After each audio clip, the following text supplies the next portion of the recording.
Assalamualaikum warahmatullahi wabarakatuh. Perkenalkan, nama saya Arandari Fasya dengan NIM 238071185 dari Universitas PGRI Adibuwana Surabaya.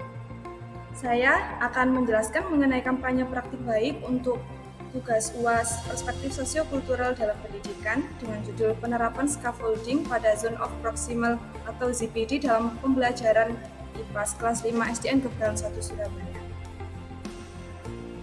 Yang pertama, intervensi terkait penerapan scaffolding pada Zone of Proximal Development atau ZPD. Scaffolding merupakan proses memberikan tuntunan atau bimbingan kepada siswa untuk mencapai apa yang harus dipahami dari apa yang sekarang sudah diketahui. Scaffolding merupakan proses memberikan tuntunan atau bimbingan kepada siswa untuk mencapai apa yang harus dipahami dari apa yang sekarang. Sedangkan Zone of Proximal Development atau ZPD adalah jarak antara tingkat perkembangan aktual yang ditentukan oleh kemampuan pemecahan masalah secara mandiri dan tingkat perkembangan potensial yang ditentukan dari kemampuan peserta didik untuk melakukan tugas di bawah bimbingan orang dewasa atau melalui kolaborasi teman sebayanya yang memiliki kemampuan lebih. Scaffolding sendiri dilakukan secara bertahap dan akan diperangi seiring dengan meningkatnya pengetahuan peserta didik. Dalam penerapan scaffolding, guru perlu mengetahui tingkat ZPD peserta didik. Metode scaffolding yang pertama, memotivasi atau memberikan dorongan. Yang kedua, modeling atau contoh. Yang ketiga, reminder atau mengingatkan kembali. Dan yang keempat, checking atau memastikan. Kelebihan scaffolding yang pertama, dengan adanya dukungan yang tepat, siswa dapat mengembangkan pemahaman yang lebih baik terhadap materi pembelajaran.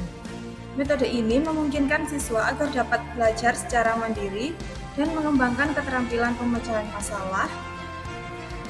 Kemudian yang ketiga, dengan adanya bantuan yang diberikan, siswa merasa lebih baik dan lebih yakin serta dapat mengurangi tingkat kecemasan saat menghadapi materi pembelajaran yang sulit.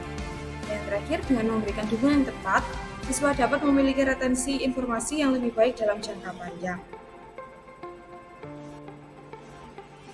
Selanjutnya, kekurangan scaffolding. Yang pertama, proses belajar mengajar dengan metode ini mungkin membutuhkan waktu yang lebih lama dibandingkan dengan metode lainnya. Yang kedua, metode ini membutuhkan perhatian dan keterlibatan aktif dari guru atau pembimbing untuk memberikan dukungan yang tepat kepada siswa. Penerapan scaffolding. Yang pertama, penerapan scaffolding pada ZPD dalam pelaksanaan pembelajaran IPAS materi kedatangan bangsa Portugis dan Spanyol ke Indonesia.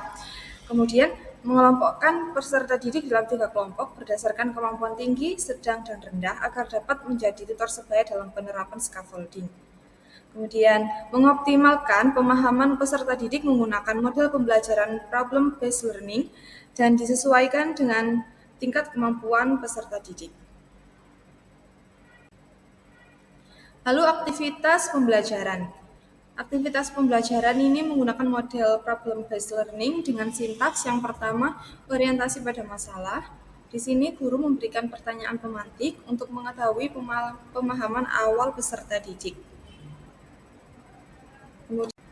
Kemudian sintaks yang kedua yaitu mengorganisasikan peserta didik untuk belajar. Dengan mengelompokkan peserta didik berdasarkan tingkat kemampuan tinggi, sedang, rendah dari hasil tes diagnostik. Kemudian sintaks yang kedua yaitu mengorganisasikan peserta didik.